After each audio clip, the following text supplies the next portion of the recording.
Hi friends, happy Friday. Hope you're all doing well. I know we took a week's break from our podcast series, but I've been so busy the past couple of weeks. My mom is visiting from the Philippines, nursing work was so busy, social media work was so busy, and I just needed a breather from all the editing and preparation I allowed for the podcast. Though, please believe me when I say that I still love you all.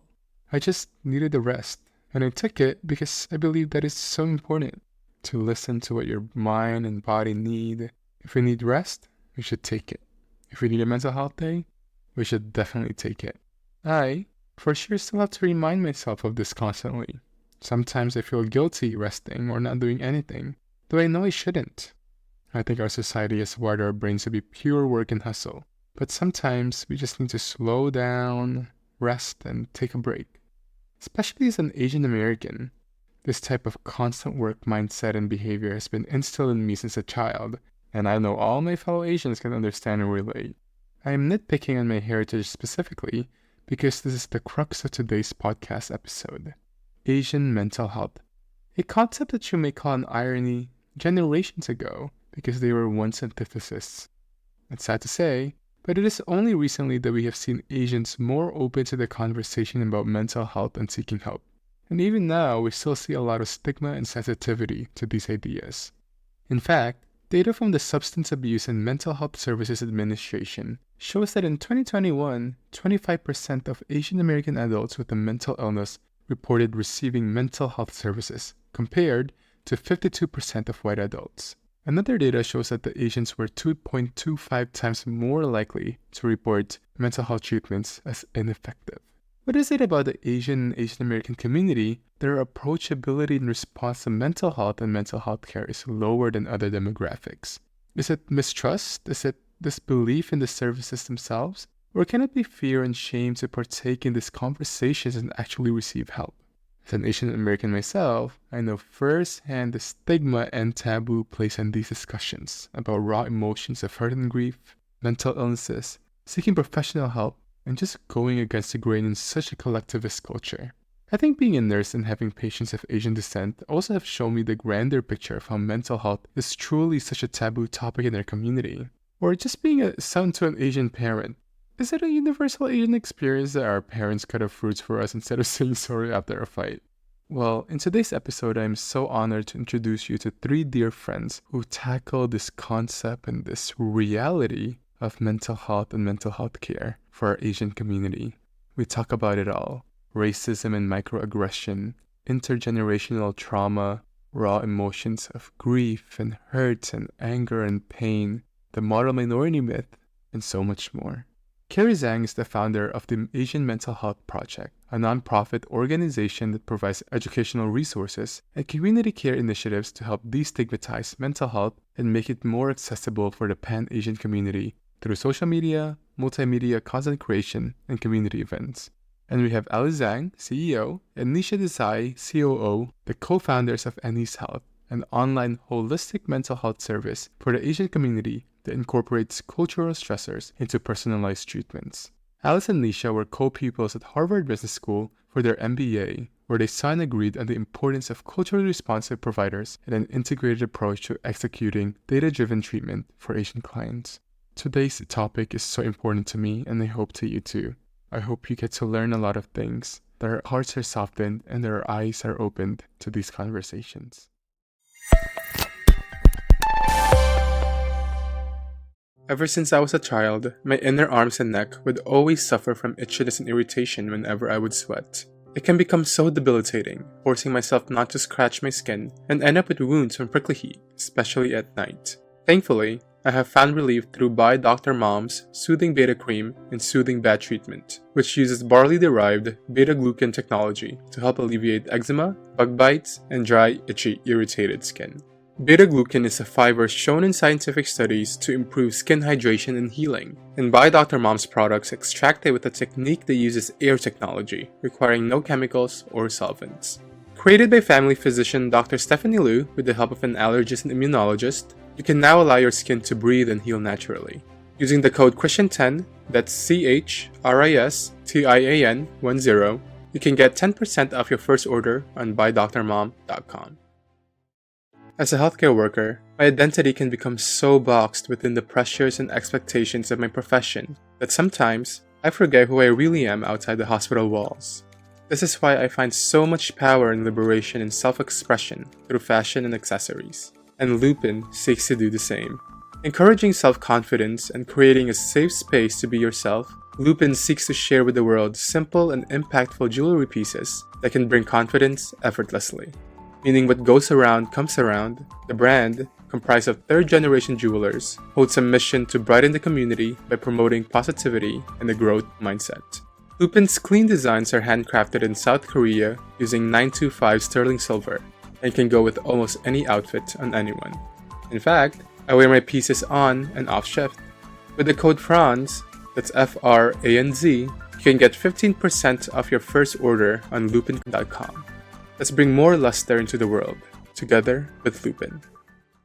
I remember coming home every day from elementary school and smelling the newly steamed jasmine rice in the cooker that my grandmother made just in time for dinner.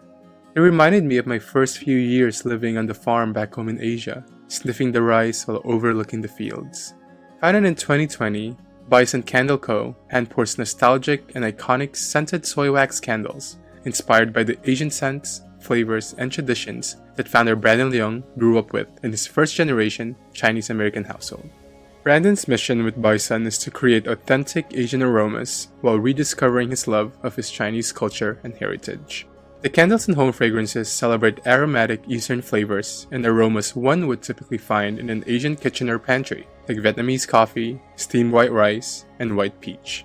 Enjoy traditional scents alongside some modern spin-off blends and be taken back into the beauty of the motherland with the code BISONFRANZ, that's BAISUNFRANZ, for 15% off your first order at bisoncandleco.com.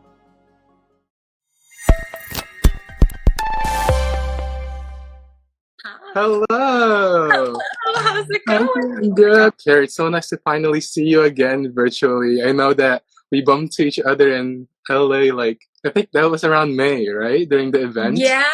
Oh my gosh, AAPI Heritage Month it's the best of times, it's the worst of times. It is the busiest of times. I think it took me until now to recover from AAPI. I'm like, we're in August already. I'm so tired. I know, but I know you just got off a meeting. Yeah. So thank you so much for joining me today. If you could just first please introduce yourself to everybody who may not know. Yeah. Hi, everybody. My name is Carrie. I am the founder and executive director of the Asian Mental Health Project, and I'm really, really excited to be here. Yes, yes. I first heard about Carrie and the Asian Mental Health Project because they did a collaboration with Clove, I think, a couple of years ago, and Clara, who's a dear friend of mine. And so just an introduction, I started this IG Live series turned podcast series in the beginning, mostly for clinicians, given that I'm a nurse myself, and talking about misinformation within healthcare. And then I realized, wait, there's so much more to just misinformation in healthcare, right? There's misinformation everywhere. And I think misinformation can cost a lot of lives and cost a lot of emotions, right? So over time, I started realizing, wait, we have to talk about mental health, which is such an important topic. And you do a great job of this, and specifically for our community, right? For Asian Americans and also Pacific Islanders. I wanted to first know, why is mental health so important to you that it led you to creating Asian Mental Health Project? Yeah, thank you so much for, having this. Firstly, I think your Friends of Friends podcast is so good, and I'm just really grateful to be here. But I mean, why it is so important to me is because, mental health is something we live through every single day. As so long as you are, a living, breathing creature, you are dealing with mental health on a day-to-day basis. So it's very important to me because the particular highlight around it of Asian mental health is particular to me because, there's such a stigma around mental health care and mental health as a general topic in when I grew up, and I didn't grow up being able to talk about mental health. And I think as I grew up and grew older and did receive mental health care, I realized so much of it had to do with the way that I was raised and, our upbringing and childhood experience, which is undoubtedly informed by the lens of being Asian American in my case. So I think that's why it's so important to have that culturally specific lens of care there. And yeah.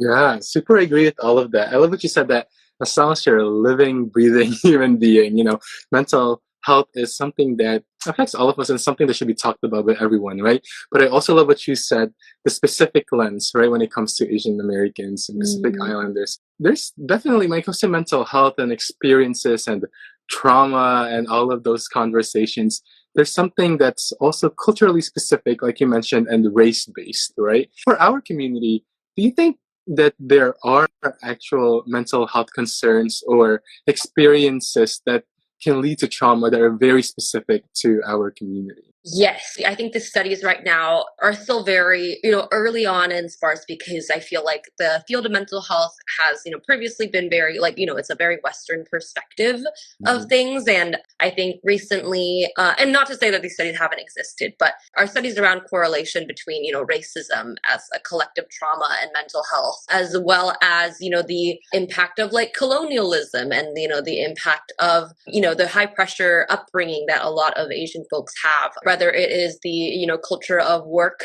that adds a lot of pressure to Asian folks, which is of course then brought overseas.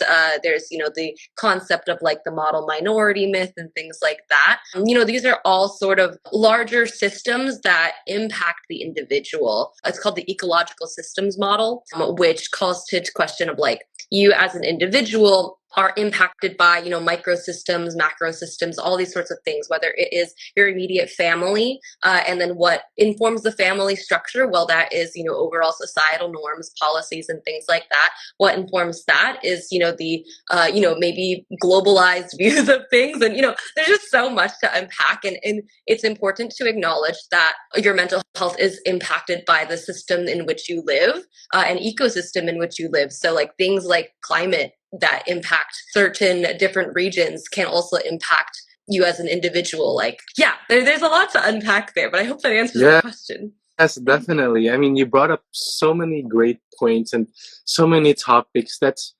it's not really talked about, right? I attended an event, a beautiful event this Sunday in New York City, Creating Space, which was just, I think until now, I'm like really trying to let it all settle down with how beautiful it is. It was basically moderated by Dr. Jenny Wang, who's a psychologist, and Rebecca was one of the organizers who and who I love. And, one of the great things that Dr. Wang said, right, at the start of the event was, it was held in Barclay Center, and there's like so many Asians just sitting down to talk about mental health, right? Dr. Jenny Wang, in the very beginning of the event, she was like, I want you all to like let this moment seep in, just look around you. And she was like, was there ever a time in your life where you saw so many Asian Americans, so many Asians in one place sitting down to talk about mental health? And honestly, that gave me goosebumps because when I thought about it, I was like, wait, I don't think we've ever had this happen, right?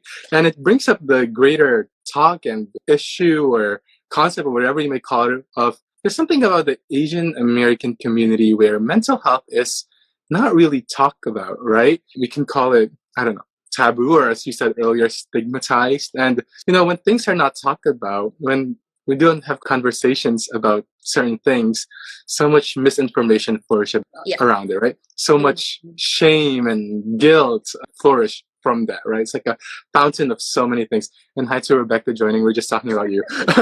Anyways, and we've seen this throughout generations of the Asian community where parents will be like, we don't talk about those things, right? Or many great things were brought up during the event on Sunday where they're like, it's just something that's not talked about. And I think this leads to the concept of trauma, right? And sometimes trauma comes from just things being repressed and not talked about, right? And I think that if you go on TikTok, one of the biggest topics right now amongst the Asian community is the concept of generational trauma. Right? For you, what does this concept mean and how does it manifest, I guess, when you're talking about generations and the younger generation and our generation, right? Yeah, absolutely. I mean, I think you bring up several really great points and, all these things do contribute to what we call trauma, and trauma is, some sort of significant impact that affects your life and in this framework affects your mental health. The concept of generational trauma, and I do want to preface this by saying I'm not a mental health professional myself. I've just studied this through my work and things like that. But, generational trauma, the idea is that trauma is passed across generations. So something that your great grandmother went through, whether it is through genetics, which there's a concept called epigenetics, meaning that trauma changes your DNA, changes the way that your body processes things. Like there's real like neurological, physical impacts of trauma, whether it is physical trauma or emotional trauma or, somewhere along those lines. And then it's passed forward through DNA. And along with that, there's also, cultural expectations and familial ways that, you were raised and taught that gets passed forward during generations, whether it's through tradition or culture or genetics. There is generational impact, which in turn can be generational trauma there. The way that, it comes up in conversation with mental health today is like there's a lot of desire to sort of unlearn these what we call like generational trauma, generational cycles and things like that, because just as much as trauma can be passed down, it can also be reprogrammed. You can reprogram your DNA to be able to respond and heal from this trauma, which takes a lot of work, I would like to say. And I feel like what is so special about this generation, and I love that you were saying like this is the first time this stuff is happening in a lot of ways, and it's very exciting but very scary because there can be a lot of misinformation, but we do have to start somewhere. And I feel very grateful to be in a generation where these conversations are starting to happen. The concept of unpacking how trauma is passed down is currently being studied, and in turn we can learn how to heal from those points as well. So it's twofold. It's important to understand the impact of trauma and understand how you got here today. That's always like the main question that we try to answer with Asian mental health projects is how did I get here? Like what systems brought me here? How did my family, like what happened so that I became, why am I the way that I am, basically? And then what can we learn from that to create collective healing or individual healing from that as well. Yeah, I feel like generational trauma and generational, cycles and impact is such a popular topic for Asian folks too, especially because I think culturally we are expected to honor our ancestral roots and things like that. There's just so much of that, and that can bring great pressure and expectation and stigma of like, I feel like many of us probably heard folks who came from immigrant families of like, we didn't come all the way here, like your grandpa didn't, suffer X, Y, and Z just so you could get a B on this test. 50 miles to go to school. Oh my god, I know. I was like, does everybody have this story? My dad's always like, I rode a donkey and I went over mountains to go to school. And I was like, that's true, but like I have no proof. And I'm like, my mom was like, I walked through rivers to go to elementary school. I was like, whoa, you walked. Okay, Jesus. Yeah. And I feel like, that's not to dismiss that, but that sort of like those teachings are passed down and that's generational, those are generational cycles, generational trauma that's passed down. So yeah, great question. Yeah. And I love your answer to that. And I think one of the best things that you said is trying to, one, not just unpack all of it, but trying to like break a cycle, right? Sad boy seasons, there's memes on Facebook where they're like, oh, trust takes a long time to get built, but so quick to break it down, right? I feel like it's kind of that mood, right? Where trauma can be easily brought upon a person, especially in our community, right? Because it's so collective. It's like so contagious, right? Whatever we feel inside, it's like felt throughout everybody and someone's experience, no matter how different it is, even though I didn't have to walk through rivers to go to elementary school, right? Like all of those things are passed down. And you're right, expectations are set, comparison of, I guess, hardships and difficulties are also set there, right? And I think the next step is really trying to unpack all of that and breaking that cycle, which again, it's not easy at all, right? It took generations to build these things up. It's not going to be easy to also unpack and break all of these cycles. And I guess that's what Asian Mental Health Project seeks to do, right? Is to educate about it, right? And to advocate for people. Well, I wanted to know, being the founder and the executive behind it, when did you start Asian Mental Health Project, and what was your reason for creating such an amazing community? Thank you. That's very kind. I started this officially it started 2019. 2018 actually is when the first idea came about.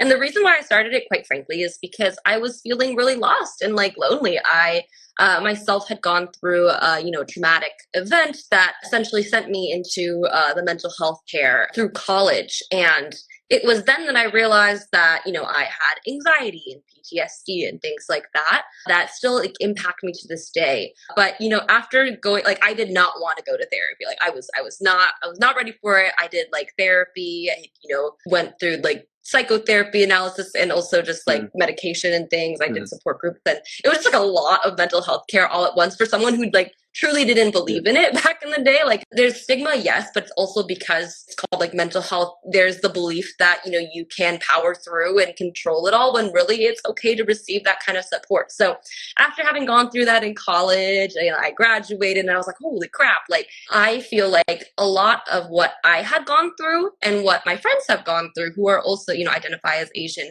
perhaps could have been mitigated earlier had we had like the tools and vocabulary to discuss mental health. And so I sort of set up on a little bit of a search of like, I can't be the only person who's experiencing this. I know I'm not. So let me just ask people. So I like put up an Instagram post of like, hey, I want to do this like multimedia project around mental health. Would anybody be interested in talking to me? And again, by then it was very like fresh. So it caught wind a lot. And I got to talk to, I think like over 60 individuals. I like interviewed them talking about their experiences with mental health as Asian folks. And everybody had very different individual stories, but like very similar key themes. Everybody struggled with high stress, low self-esteem, people pleasing, anxiety or anxious tendencies and things like that, which are all again interconnected. A lot of like self-loathing, which was very, very interesting to me. And I was like, wow, we all identify very differently, but we all experience these same sorts of values and therefore impact of mental health conditions. So from then it became like an Instagram account where I just like posted what I learned. And then the pandemic hit, and it was so scary being those beginning moments of the pandemic. And even now, not only was, were we all isolated, not only was this like mysterious disease like going through, the world, Asian folks were being blamed for it. There was so much xenophobia, and I really realized we needed a place to sort of turn inward and unpack with one another. So we started offering these virtual like peer-to-peer wellness groups, which we still have to this day. We have weekly wellness check-ins, which are just, peer-run groups that unpack, certain topics such as intergenerational trauma. We try to bring in a mental health professional or wellness practitioner for those weekly wellness check-ins. And, we've opened many groups since then. But it was really at the beginning just like a virtual space for us to all sit together and talk about what it was like to be Asian in wherever you're at. It's open to anyone across the globe. And that just like built so much community, and it made me realize we as people need to gather. We as people, in order to heal, we cannot do it in isolation. It kind of reminded the Carrie that started this, that felt very lonely, that, healing is not always just in individualized therapy, or just it's not all in your own head. We need to come together as a community to provide resources for one another, because that's really the only way we are going to survive. And so since then, Asian Mental Health Project has become a nonprofit organization, which is very exciting. Yay! We've been able to offer mental health funding for individuals, which we're going to launch again really soon. We now have, I think, 7 affinity groups, and then we do in-person events as well. And hoping to expand more with partnerships, and just what are my main focus is, can we work together with folks who have the same mission of, trying to provide accessible mental health resources. And lately I've been unpacking, our 3 words are like to educate, empower, and advocate. And I've been really unpacking the word empower, because I feel like that can be overused in a way, or used in a way that's like not super intentional. So I'm trying to unpack that word of like, what does it mean to empower? And I think that means to get folks the resources and tools that they can in the most easy and accessible way, so that they would be able to prioritize their own healing and community healing as well. So not the answer, but I love it. I love it. Yeah, I mean, I truly resonate with a lot of that. I mean, especially in high school, I was going through so much anxiety and also panic attacks. And in my mind, it's always that question, right? Is it just me? Am I the only one who's going through this? And it's really so powerful when you start to realize and see that you're not alone, and that there's one, there's people who are going through the same thing. Two, that there are professionals who are trained, right, to help you get through those times. And three, that there are, especially now as opposed to years ago, there's a lot of resources specifically for your identity or the things that you go through. Like, as we said earlier, many experiences when it comes to mental health and trauma are very race specific or obviously community based as well, right? I wanted to share a tagline from your Instagram account, actually, of Asian Mental Health Project, where it says, making mental health more approachable. That's what I'm reading from the bio, right? And, when we think of the word approachable, inherently what's trying to say that there's some things that are not easy to approach, right? And I think that's so true for the Asian community is mental health sometimes is, unapproachable, right? There's a lot of barriers, there's a lot of chasms and gaps. What do you think for our community, or I guess systemic, personal, or individualized chasm and barriers to mental health, and how does Asian Mental Health Project seeks to unite those divides? Yeah. Oh my God. Firstly, that was an excellent and beautiful question. Thank you so much. Because approachability is really sort of where we, like, as you mentioned before, we focus on the education piece. In simple terms, knowledge is power / knowledge is a tool for folks to aid their own healing. So, there are so many barriers to receiving mental health care. One, the main sort of thing right now is, well, let's dial it back to stigma, like the barrier of first even validating and approaching the desire and need for it is really difficult because, even though it is being more talked about now, it is still a very scary and difficult thing because there is still a lot of shame attached to, I need help. Like that's the basic thing, let alone I need help for my mental health problems and issues. Like that is a very scary thing. And the way to combat that, I think, is to normalize it more in just conversation, but also not just talking about it to no end, but providing, resources that folks can pass along to others. I think something that, we encourage is that everybody learn more about how to support your friends through mental health issues and crisis and things. How do I hold space? How do I communicate? And how do I create an environment that is empathetic and compassionate and nurturing? And I think that is like a very first step in destigmatizing things, is approaching with more empathy. So that's one. Financial barriers are a very large issue. It is very expensive, and the way health insurance works in this country and the next, like healthcare is an incredibly, I'm sure you know very well, a difficult thing to navigate. Like it's not just being able to pay for it, but it's being able to have the tools to be able to understand how to pay for it. Like if I don't even know how I'm going to pay for this, it's so difficult. It's not straightforward. It's hard to say what the solution is to that in a way that, because policy has so many layers to it. But, one of the things is to talk about what true options are there for accessible mental health care. There is therapy, which is great and, could be very, very useful for folks. But there are also, local community resources that, are hopefully my call to action for folks is, who are working in those spaces, is to get involved into those spaces and offer more community mental health care initiatives. It is to offer peer support networks along with therapy, along with, clinical psychology, all those things. Everything together, contributes to mental health care, food, housing, things like that. Those are all things that impact our mental health and, could use that community care and support there. But that being said, financial barriers are still very, very real and part of a larger, economic issue as well. And then, of course, I've covered financial, cultural, and there's also language barriers and things like that. I feel like particularly with Asian folks, a lot of us either are immigrants or come from immigrant families, or, there's a lot of different ways that we can't communicate how we feel or can't communicate mental health because the vocabulary either doesn't exist or just hasn't been discussed. So there are a lot of language barriers and generational barriers too of how do we reach this sort of mutual understanding. There are, of course, political barriers and things like that. There's just kind of a lot running against us there. And yes, and lots of, we're in a mental health crisis right now, truly, especially amongst youth, but also, across several generations with our senior generations as well. And so I feel like that there are a lot of barriers that, just sort of prevent us from being able to seek mental health, especially as demand gets higher. There are a lot of tools out there, but it's oftentimes not enough to meet the current, need.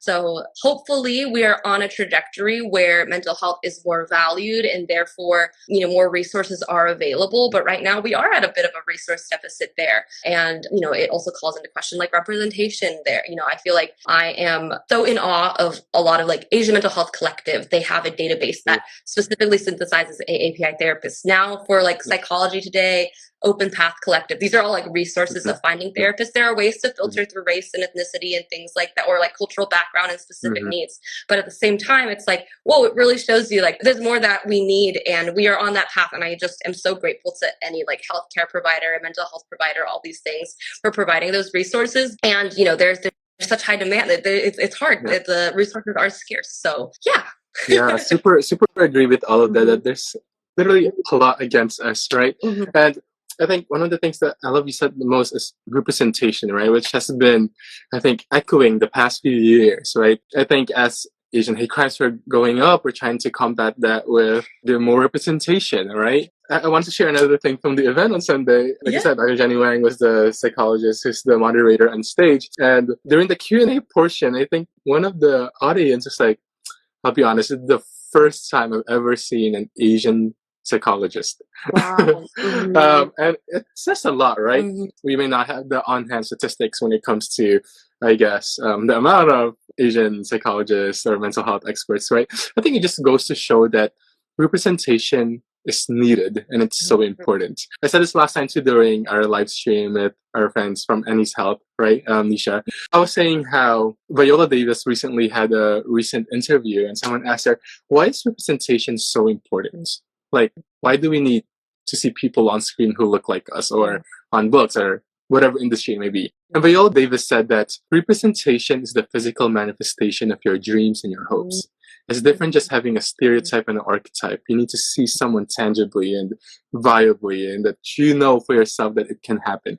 And I think that's also transmissible to the concept and to the field of mental health, right? Is having Asian representatives, psychologists, mental health experts, or even those who are founders of amazing programs who give resources to the Asian community like yourself, right? And I think that's why it's also so important to keep the factors within the Asian community that, let's say, the whole collective, right?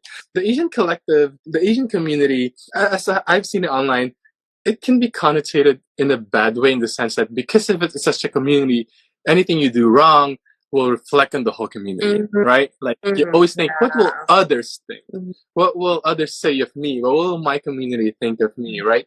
But I feel like we can also pick up that potentially negative connotation about the community to something so positive, right? It's using the community to build that mental health project, right? Hence your name. And I think this is what I love about your stay-in, check-in program, right, that you do for Asian Mental Health Project, which is, I believe, what you do, right, on a weekly basis. Is that correct? I wanted to focus on one of the days, which is the Proud Asian Men section. Yeah. Why do you think it was so important to have a session specifically for Asian men, or just conversations about Asian men in general?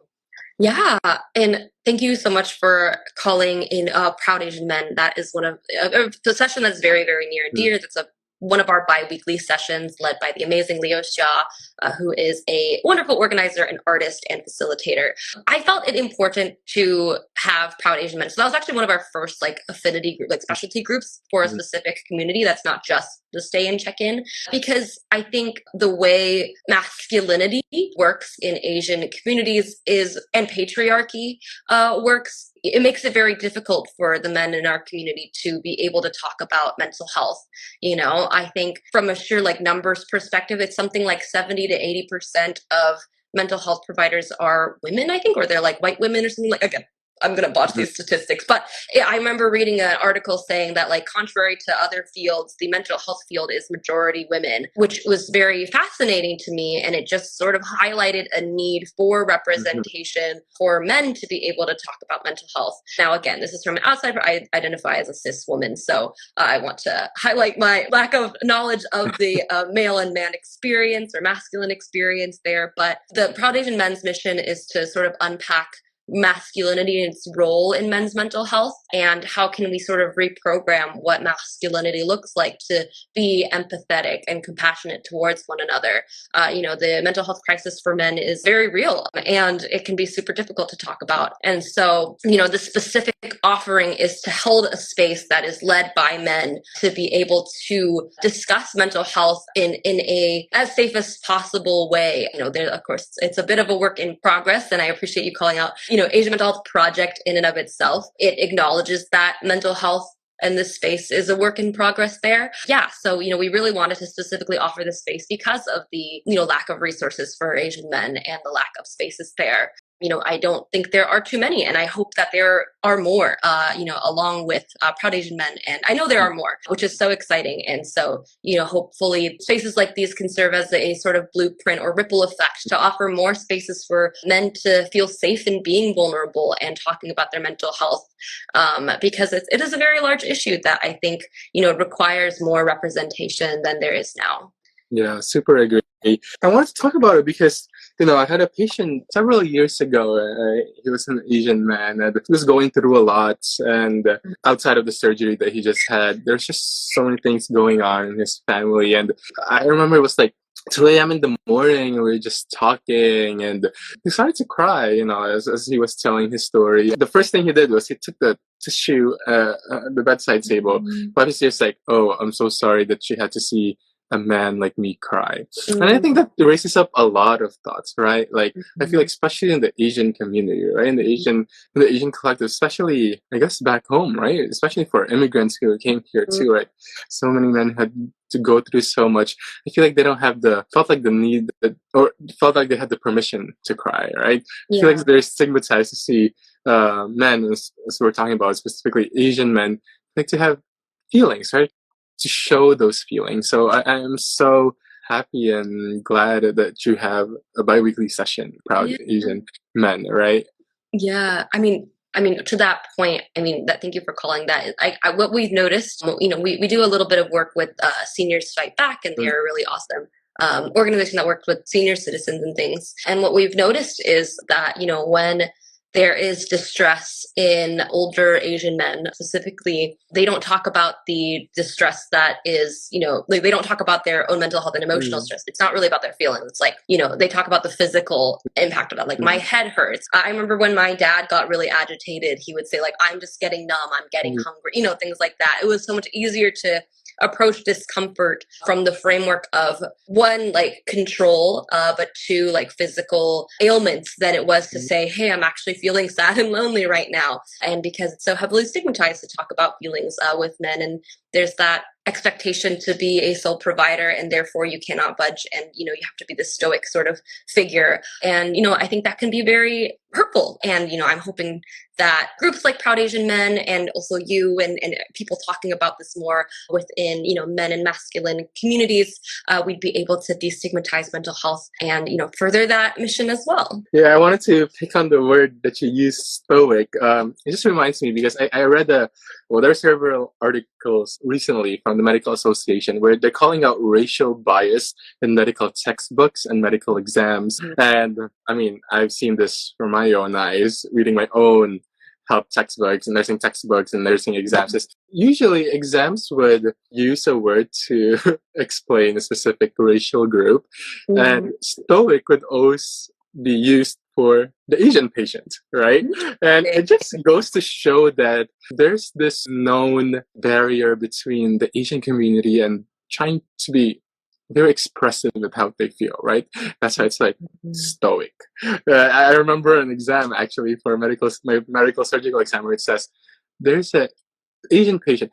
What would you say would be the most expected facial expression you'll see from this patient? And the correct answer would be stoic, right? So it just goes to show that there's really a lot to unpack and a lot to work on when it comes to trying to move away from the identity of stoicism, right, that others place on us, into something where we can express more and we can advocate more for our feelings for others, which I love that you do through Asian Mental Health Project. Well, you've built such an amazing community, such amazing programs that gives life-changing and life-saving resources. How do you optimize or practice your own mental health now? Yeah, I mean, thank you. That is such. Oh, I could unpack like you unpacking stoicism and like not being able to show on your face like how to express things is like unearthing so much about like how that translates to like emotional neglect. There's so much to unpack there. Neglecting our means of expressing our feelings and not honoring our feelings is emotional neglect, and therefore that contributes to trauma. Woo, so many things. But how do I take care of my mental health? Great question. Well, let me be very transparent on my mental health journey at this point. I've been going to therapy for like on and off for like 7 years. So I still go to my therapist, and she's amazing. And that is one key pillar of my mental health care on a day-to-day basis. You know, it can be difficult, like to constantly think about mental health and constantly prioritize myself and prioritize my care is something that, you know, I have to like really remind myself to do. I think when we think about like self-care, the first thing that I think about is checking in on how I feel like at this moment. Like, am I feeling sad? Like, what am I needing? And that's like the number one, like best thing I can do for my mental health is not necessarily going directly to a coping mechanism, but better understanding like where I'm at the moment. Recently, I've had issues like regulating my own mental health. So, you know, very quite transparently, I've also restarted medication. So that has helped me cope with my own anxiety. And that's just one of the tools that I use. Other than that, I also know like to having tuned into my body, I feel like I know that being outside makes me feel good. Doing some sort of physical movement throughout the day makes me feel good. Resting my eyes more makes me feel good as well. So I just try to lean into those things that feel really like aligned with what my body and my mind want. And that is sort of my best like tip for self-care is like mapping out what makes me feel comfortable and good and most aligned and most at peace and going forward and doing that. So whether that is like shutting off the computer and just like laying down for like 10 minutes and like doing a little reset, or if it's like going to therapy and taking my necessary medication, you know, those are a lot of ways that I, you know, manage my mental health. And one thing I tend to do is I spread myself very thin, and I, you know, tend to people please a lot. So one thing that part of my self-care journey now is to unlearn that behavior, or actually this is a really great podcast called the Inner Child Podcast. The host, she's awesome. Host said instead of like thinking about like omitting like other folks and people pleasing, like add yourself back into the equation. So what I'm trying to do now is like, how can I consciously add my desires and my wants into the equation as well? So these are more like abstract things for self-care. Like it's, I also have been gua shaing. It's been today. It's a great, I love it. So nice. I'm like feeling more snatched, but also like it's like really like a good way to like tune in with like my senses of like touch and stuff. So that's been great. I love it. You know, I mean, I keep going back to the event. It's so historical, but in the event today, Dr. Jenny Wang was like, we have to create that step from just reading things online to actually practicing that mental health, right? And all of those are, you know, amazing ways to practice your own mental health, right? And given your own experiences, and I know you hear so many experiences of others through Asian Mental Health Project and all of your check-ins and the people you meet. As the founder of Asian Mental Health Project, what do you think would be your message to someone, especially within our community, who may feel so alone in the darkest pit of their lives and does not know what to do next to rise up again?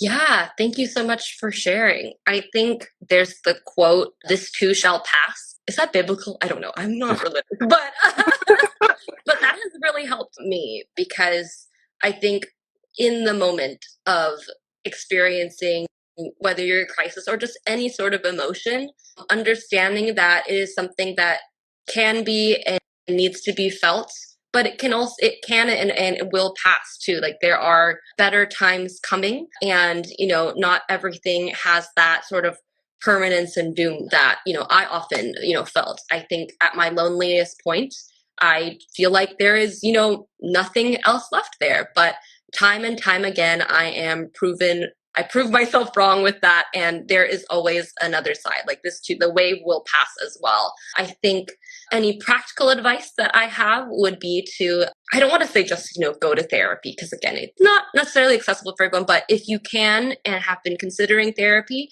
take the call, you know, take the first few like consultation calls, talk to some therapists, and, give yourself a set of goals and intentions with that. And it can be as simple as like, I feel stressed. Can you help? Things like that. Yeah, take those initial calls. I think it can only really help to do that. And you don't have to do it alone. A lot of us are doing that alongside with you. And for those who are looking to expand their resources or wanting to get involved, I think it is so important and wonderful to see folks like start their own groups and things and be able to take initiative there. I think it's such a good time to be connected within the community. So whether it's showing up at a group or finding, free resources somewhere and going to those, I think it's so important to be with one another and gather. And yeah, I think that's my advice. Those are my 2 cents. I love all of that. Carrie, you built such a beautiful and powerful and again, life-changing and life-saving thing. And it's such an honor to sit down with you today and to speak all about it. So thank you so much for joining me today. Thank you. You're amazing. Yeah. Thank you. Amazing. And thanks for all you do. Oh. I think, your work is awesome. I've definitely been following you since we did the clove, also so comfortable. So yeah, thank you for holding this space and for elevating these really important issues in healthcare. And yeah. And thank you for being part of it. I'll see you again. I'll see you in LA. Bye. Oh yes.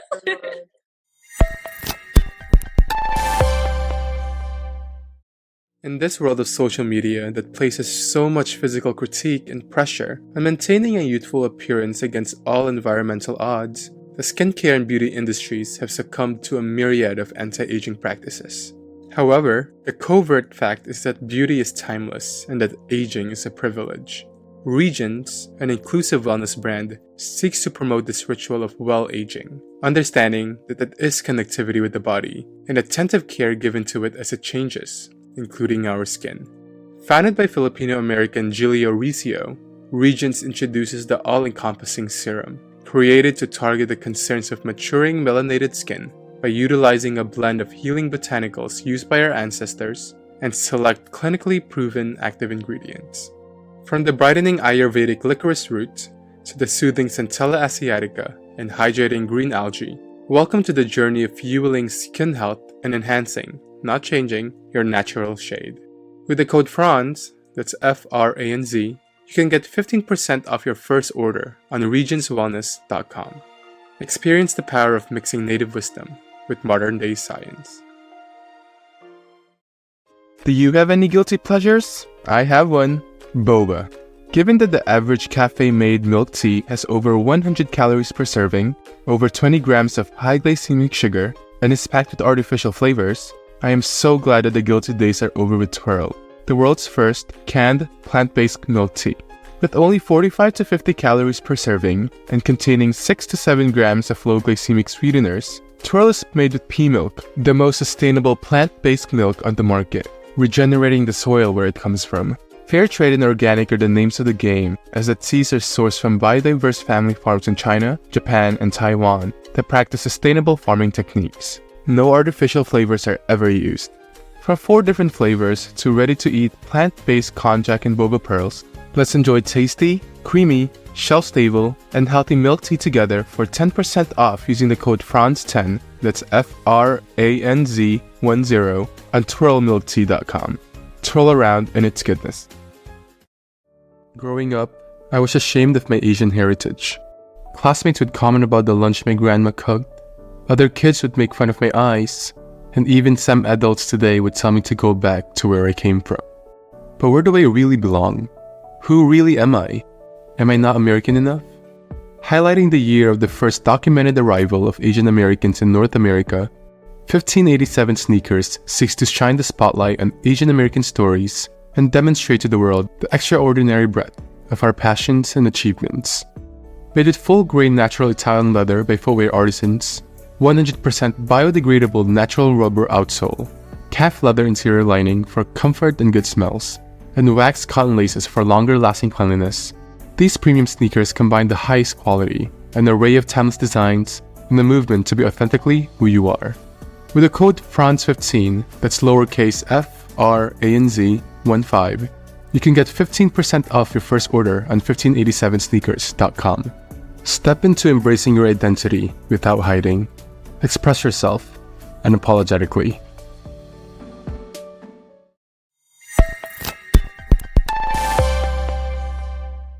Hello. Hi. Hello. Hi. Excited. It's not every day that we get to talk about this topic, so we're really excited. Yeah, I mean, it's such an important topic, and I think one that's not really talked and dissected much about. And I know that July is Mental Health Month, which I found out recently from your page. So I was like, this is perfect. The stars have aligned. Anyways, if you could just first please introduce yourselves to everyone. Thank you so much. Of course. I'll get started. I'm Nisha Desai. I'm one of the co-founders of Anise Health and the COO. I have been working on this with Alice around early 2021, and a lot of, our passion for working on this comes from our own personal experience and journey through the mental health system as Asian Americans. So I'm happy to dive more into that soon. But yeah, last thing I'll share is I'm second generation South Asian American, and I grew up in Orlando, Florida. And I'll pass it to Alice. Yay! I'm Alice. I'm the other co-founder.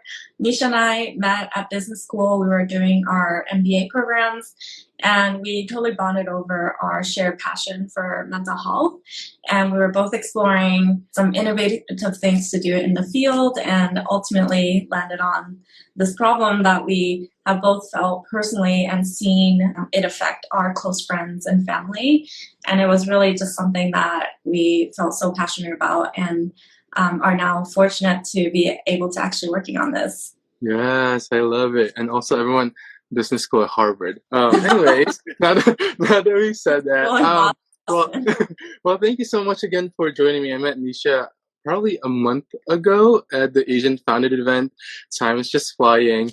But I have heard of Anise, I think last year during Mixed Asian Media's festival, if I remember correctly. I wasn't able to attend the session, but our dear friend Alex Chester Iwata has told me so much about Anise Health, and I finally had the pleasure of meeting Nisha a month ago at the Asian Founded events, and now we are here.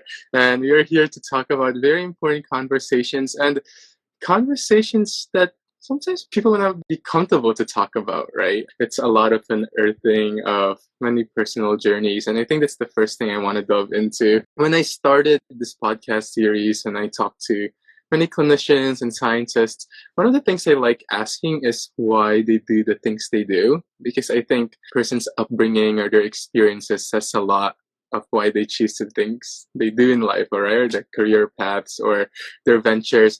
And both of you are talking about your personal experiences in the mental health system. And I guess let's talk about that. What are those experiences that led you to a point where you realized, oh, I've experienced this and now I want to open doors for others as well? Yeah, I'll start. So for me, it really stems all the way back to when I was growing up as a young kid. I grew up in a South Asian household, one that, I had everything I could have ever wanted from really loving parents. But the one part of my personality that I always struggled with was that I was really emotional. I cried a lot, but I also struggled with my own mental health issues that at the time were kind of cast away as being too sensitive, or, I was always just told to be tough and get over it.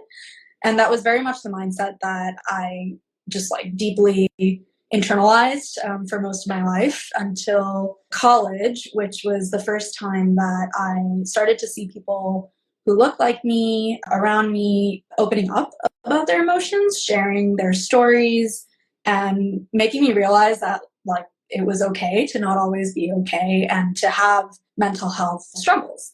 And so that was the first time I tried to seek help. I've always struggled with seeking help, probably because of everything I just described, whether it was from a professional or even from my friends and family. It's not something that comes naturally to me. But unfortunately, when I tried seeking help, the campus counseling system was not great, as a lot of campus counseling systems are. It was really hard to get an appointment. And when I finally did, I felt like I was being judged quite a bit and just didn't feel understood by the person that I was talking to, the provider that I was talking to. I stopped, I dropped, I gave up. And honestly, it took me a really long time, years until I started working on Anise to get back into the habit of seeking professional help. But the bigger kind of pivotal moment for me was I wasn't the only one that was going through this on my campus. And there was unfortunately a crisis, a mental health crisis on my campus that led to a lot of loss of life. There were 14 suicides during my time in college and the 2 years after. And almost all of those people were people of color.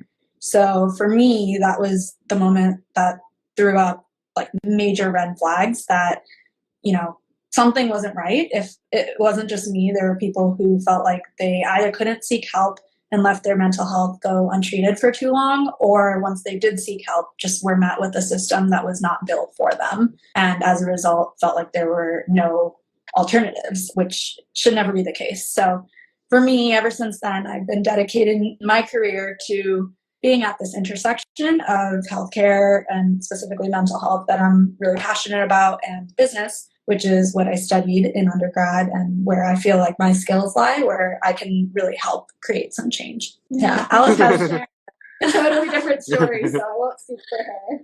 Yeah.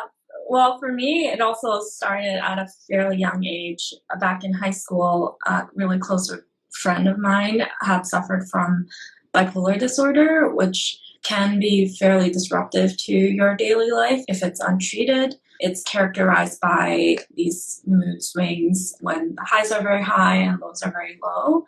And up until that point, I didn't even know what, mental health was, or that anyone could have those issues. So that was a very hard way for me to learn about the impact of untreated mental illness on the individual as well as their loved ones. Similar to Nisha, it wasn't something that was talked about at home. I just felt really intrigued and compelled to be able to help someone who was going through the same struggle. So I went on to study neuroscience in undergrad and was on this path to becoming a clinician, but noticed so much systemic barriers for people to come into care and stick with care, ultimately get better. Saw myself drawn to working on that side of the problem, which led me to work across various business roles in healthcare and consulting and then in private equity. During those times, I have witnessed so many colleagues suffer from just leaving their mental health untreated or unmanaged. Basically, what I would see at workplace is people would come in super motivated to learn, but they would get burnt out within a year or two and move on to a new job. And during this time, you're just pushing till you no longer can anymore. But those have lasting effects for some people. There's real, physical consequences that I have seen my friends suffer through. So I feel like it's something that I have always seen in people around me. But for myself, I actually didn't seek therapy until I started at business school. It was a point in my life characterized by many transitions, from working to coming back to school and then moving across the world. I was working and living in Japan before coming to business school. And so it was a lot. And then COVID hit, of course. So I sought therapy for the first time. And I thought I was an expert on this topic. And it was just like, okay, let's get in there, get this over with and be done with it. But I actually really, really struggled to find a therapist that I found helpful. I actually had to go through multiple therapists. And despite me explaining my upbringing and where I thought my difficulties were coming from, I never seemed to get the solution that had a lasting impact in my life. So it's just fueled by so many of my life experiences that I'm building Anise now. Yeah, thank you so much for sharing from both of you. I mean, different journeys and different stories. But I think one of the baseline concepts and essences that we're getting out of this is there's really a flaw in the system, right? Especially within the mental health space. And I think that transcends any ethnicity or race or socioeconomic status. And it's so sad because obviously there's physical diseases that we know of, that we all know, like cancer, heart disease, but also mental health illnesses is physical health, right? It's something that for some reason I feel like society has divided both of them. There's a chasm between the two. And coming from a Filipino household, predominantly Filipino household, I think, I mean, I also had a very loving, supporting mom, but I've seen it within like the culture itself. And I think this is very common in Asian cultures, right? I just wanted to share, there was, I think a few years ago, there's a noontime show in the Philippines, which has been going on for like 30 years. And what they do is they go into different provinces and they interview like the local people there. And there was one episode where I think someone was a teenager and she was sharing on live television that, oh, you know, I've been having mental health problems and depression. And one of the co-hosts said, oh, depression, that's just a rich man's disease, right? And so I guess there's this really fallible and a lot of fallacies and myths and misinformation when it comes to mental health, right? A lot of stereotypes and stigma and taboo. And I think it's because it's not really talked about, right? When things are not talked about, when things are repressed and kept hidden under a rug, right? Lots of myths and misinformation and hurtful and offensive comments come out. And I think that's one of our goals today, is to really break down that narrative and try to navigate the way that maybe what's the next steps that we can take, right? And we said that July is Minority Mental Health Month. And I wanted to really veer into, I guess, the space where the three of us can really identify with, is within the Asian American sphere, right? Yeah. Like I said, I feel like especially for Asian Americans and especially immigrant Asian American households, mental health is kind of like a very sensitive topic, right? I mean, sometimes too with my mom, I don't know if she's watching, she's not watching, but sometimes like, do I say it? Should I say it this way? And I think that's something that we also experience growing up, right?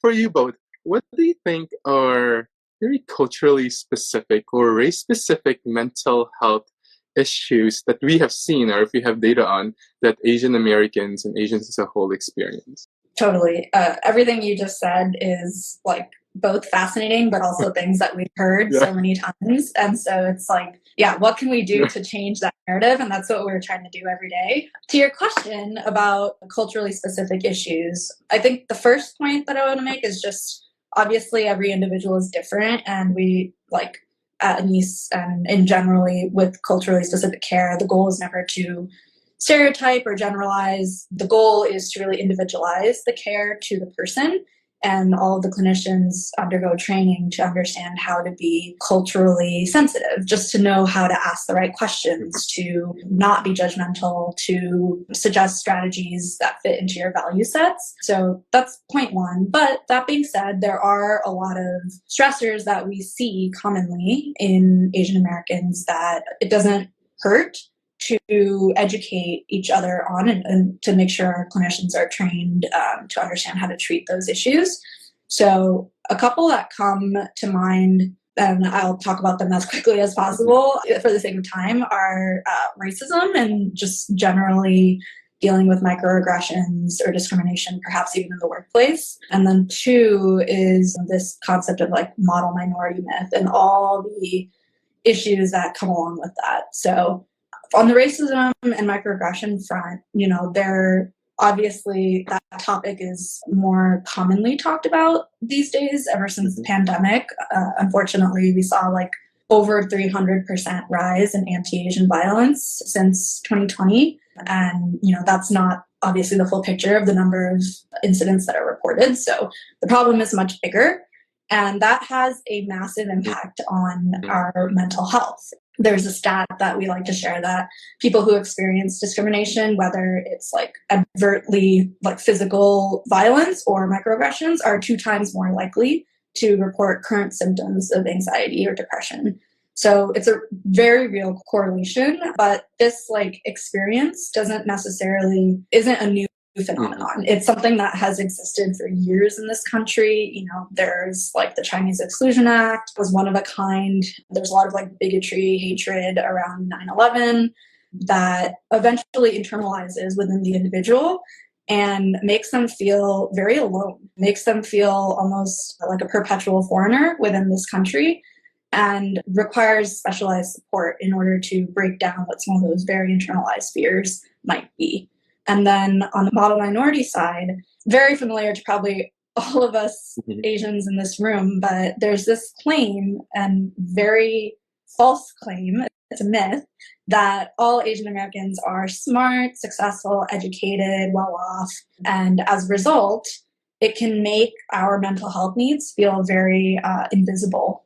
It can make even the solution that we're building seem unwarranted.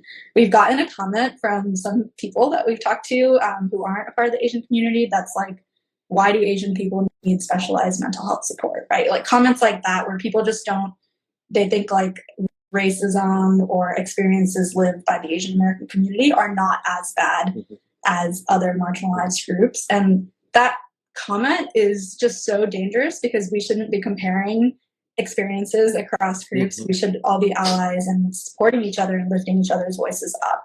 But a lot of Asians do end up feeling this intense pressure to achieve, to constantly be, you know, like these perfectionistic tendencies and to live up to expectations, whether it's of their parents or of society, that can, again, cause a lot of people to feel stress, anxiety, but also to just feel very alone.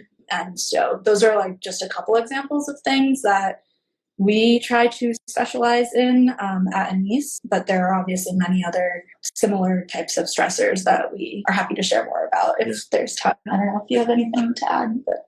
Yeah, expectations are a very double-edged sword, right? And I think sometimes the call is coming from inside the house, where you also mentioned that sometimes it's from our parents, right? It's from our relatives, right? I don't know if you know, but there's a Facebook group called Subtle Asian Mental Health, and I think it's like I guess it's a group of like subtle Asian traits and subtle Asian baking, and you see all this anonymous posts from different members, and a recurring conversation is always the concept of generational trauma, right? And you also mentioned something about comparison, and I think that's something that we see across the board, especially across TikTok videos that become viral, right? Parents telling their children, and most of the creators, I find it fascinating that there are Asian creators. They're like, the parents like the typical, it has become a meme, but the typical, I cross rivers to go to school, and blah, blah, blah, blah, and you can't do this, right? And as jokingly as it is on a surface layer, right? It's a very real experience to many people, right? Especially within the Asian American household, especially for the younger generation, right? For those who may not know, do you have a definition of what generational trauma is? And how do we navigate that, given that there's kind of a power struggle between a child and a parent, right? It's not like a peer-to-peer. Yeah, you bring up this really critical theme that exists in our community, particularly among the Asian diaspora, those of us who identify as Asian but live in the Western country. And this generational trauma is very real. It's defined as those trauma that's passed on from one generation to another. And there's a lot of studies that have shown it could be a result of genetic differences or genetic disposition that affects your stress response. There's definitely a biological component, but also I think behavioral component. Just think about what our parents have endured to, survive, lift the family up from significant political or economic upheaval. And during all of that time, their mentality was to just keep going. They most likely haven't stopped to take care of their mental health and process the trauma, right? They've just been looking towards the future, and there's a lot of, I think, anxiety or trauma that have been caused from their experiences that have been unresolved. And when people carry those trauma with them, everyone has different ways of coping. I think for my parents and what we see in a lot of immigrant parents will cope by placing all their hopes and dreams onto the next generation. And for us, that has shown up in these high expectations and very strict upbringing and being told, you have to achieve a certain grades or doctor, lawyer, engineer, top 30. Without really realizing that maybe some of that is also driven by some of our parents' unresolved mental health issues. So I think there's a lot of components. You asked, how do we get past it? First step to start is to acknowledge that it exists.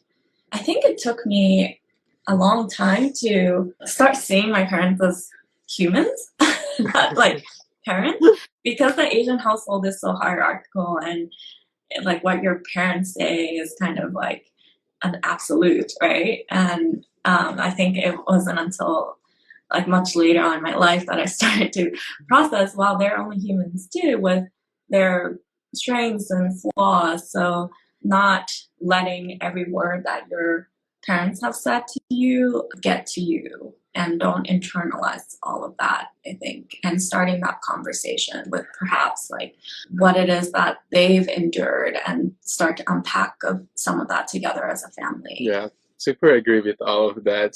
Someone told me once that, sometimes probably in the past our parents had no choice. Mm-hmm. They had no time to sit down and be like, what am I feeling? Everyone's go, go, go, go, right? And you're right. I guess that gets passed on to the next generation. And like we said, this high expectations that just burdens someone, right? And that can be true for also other ethnicities and cultures as well. I mean, we're talking specifically about, the Asian diaspora and Asian Americans. And there's definitely Asian specific issues and concerns that we have talked about, right? And I guess there's also a very specific response to the way we navigate those things, right? When we talk about seeking help and stuff like that. You posted something on your page, I think a few weeks ago, where it says that the data shows that 25% of Asian American adults with mental illnesses report seeking professional help, compared to 52%, so less. Why do you think there's such a disparity between this response to mental health treatment, or at least like at the baseline, seeking help? What is it about Asian Americans that we're kind of like, I don't think I need mental health help?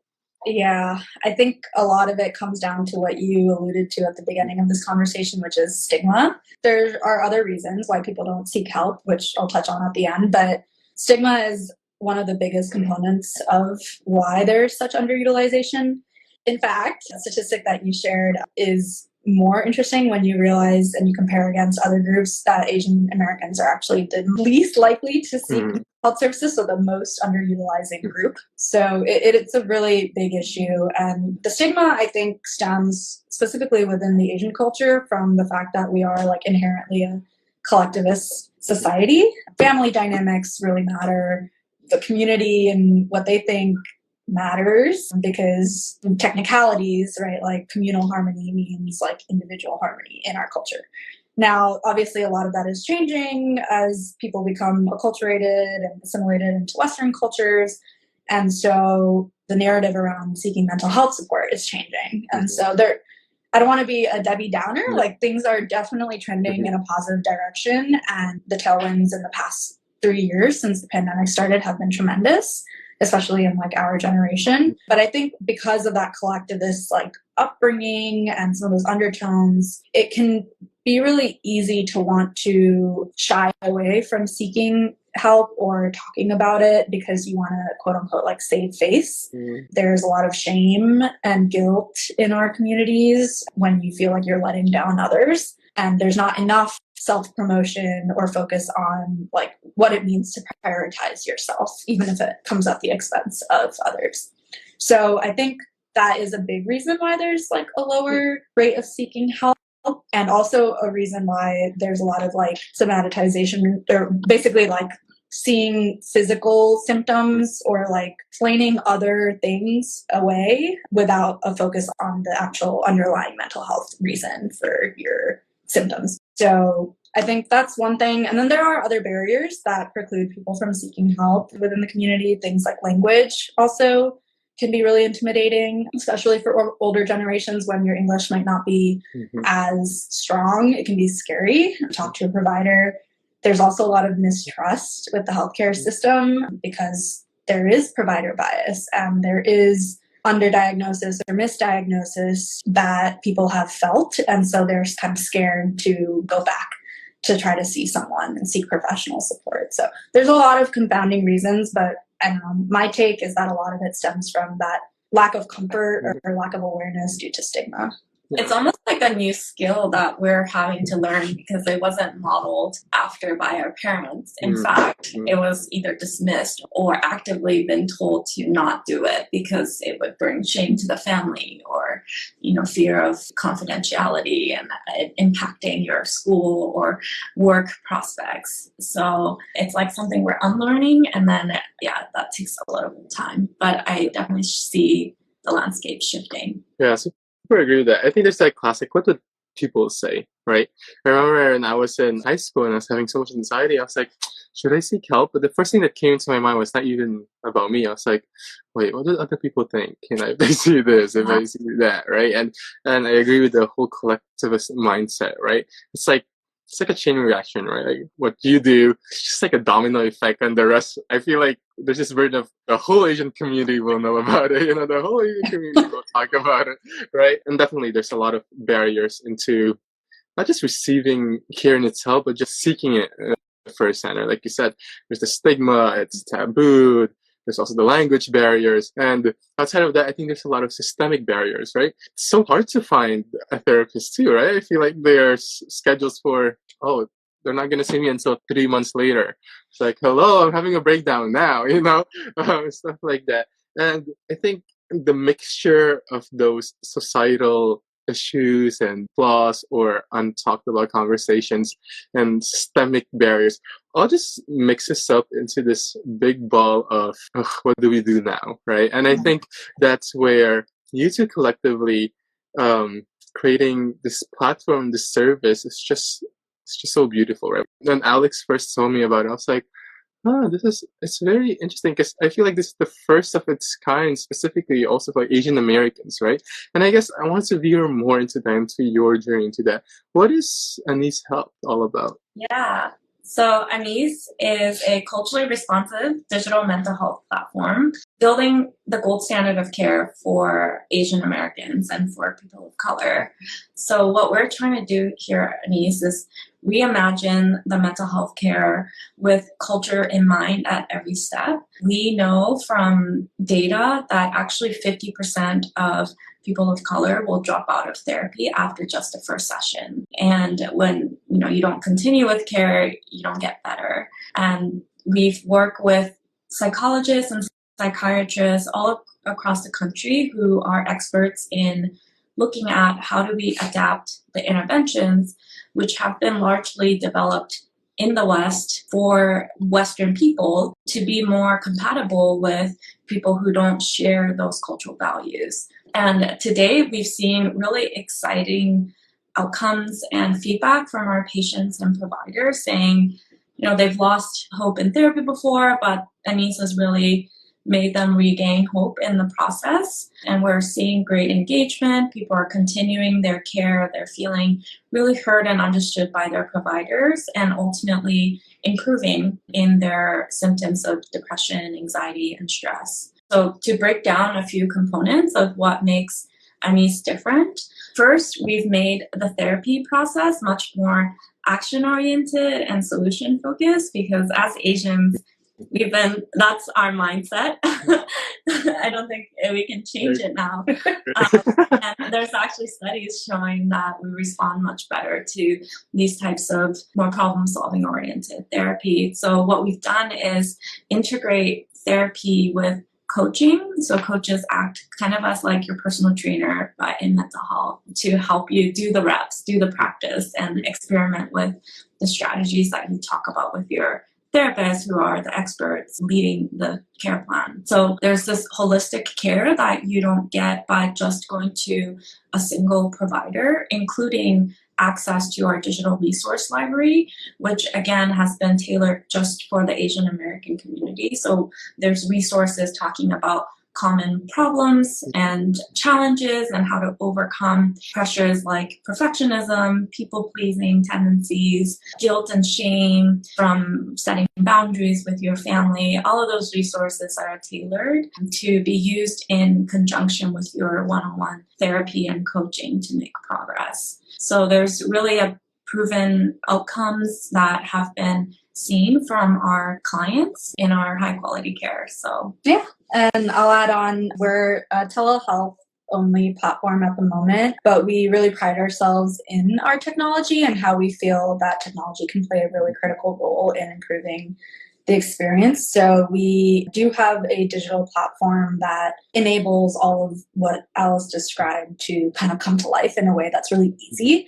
And it also helps to personalize not just the care plans, but also the resources, the provider recommendations, and to help triage people to the right setting of care based on progress measurement. So there's a lot of data that's being shared back to the patient as well as the provider to ensure that the care plan is constantly being iterated against to really drive results. And this isn't something that is as standard or common in kind of like private practice settings. So yeah, we're really excited about that as well. And I guess the last piece that's really unique to us is just our provider network and how curated it is. They undergo training with Anise and they are really well equipped to deliver a consistently high quality experience, which is not something that you'll see on other platforms where the quality is much more variable depending on who you get, like who you match with. And so we've gotten a lot of positive reviews from clients who just really appreciate that they didn't have to go through a shopping process to meet with like hundreds of therapists, right? They kind of get our recommendations and they're set. They're like good to go and they feel really seen and understood, as Alice mentioned. Yeah, definitely. I mean, I definitely had my own experience of going through, I guess, an online website looking for a therapy counselor, and I'm like, okay, and then there's this filter, and then this filter, and then this filter, and I still have like 500 recommendations. I'm like, whoa! It's like you're trying to look for a movie on Netflix, right? And because there's so many, it's just like, oh, I'm just like, I'm not gonna watch anything anymore. Yeah. And you get tired at the end, and it's like, oh my goodness. And I guess that's why it's so important. I think at the crux of this too, I think what's important is the training of the person who is giving that help, right? You could be the best therapist in the world, but if you cannot really cater to the culture of the person that you're trying to help, right? Culture is such an integral part of one's identity, and it's the way that we formulate our worldviews, and it's the way that we navigate how to go about certain things, right? And so if I'm talking to someone and they have no idea, like, about the experiences that I identify with, there's kind of that persistent gap in between the provider and also the person as well, right? Well, I was very curious, where did the name Anise come from? Can you tell us the journey to that? It's going to shock you when I tell you that it's a combination of mine and Alice's names. But I was thinking of that. But we're not that shallow. There's another reason. The spice anise originates in Asia, and historically, before it was used in cooking, was also used for medicinal and healing purposes. So yeah, there's a kind of dual reason for that. Yeah, I love it, and I guess it sticks true to the name, right? Like hopefully it provides healing, and I mean, just having support and the ability to speak to someone during tough times and in times where it's like you just don't know what's going on. Like it's healing to the soul, right? And it's healing to the soul. It just leads to healing of the body, right? Because it's all interconnected. Like we said, mental health is physical health, right? You cannot really separate the two. Well, I mean, you've obviously built something so wonderful catered to mental health support. And we've talked a lot about mental health the past 40 minutes. But why do you think it's so important that we talk about this? Why is it so important for you to create a service like this? Yeah. Well, for me, I think it is very personally fulfilling to work on something that I kind of wish I had my whole life and, it just didn't exist. And so it does give me a lot of fulfillment to work on something that we feel like we hear from every single day from like 10s, 20s, 30 people every single day who want something like this, and are searching for it, but it just doesn't exist. So that's what drives me every day, is just like feeling like we're solving a real problem and a real need.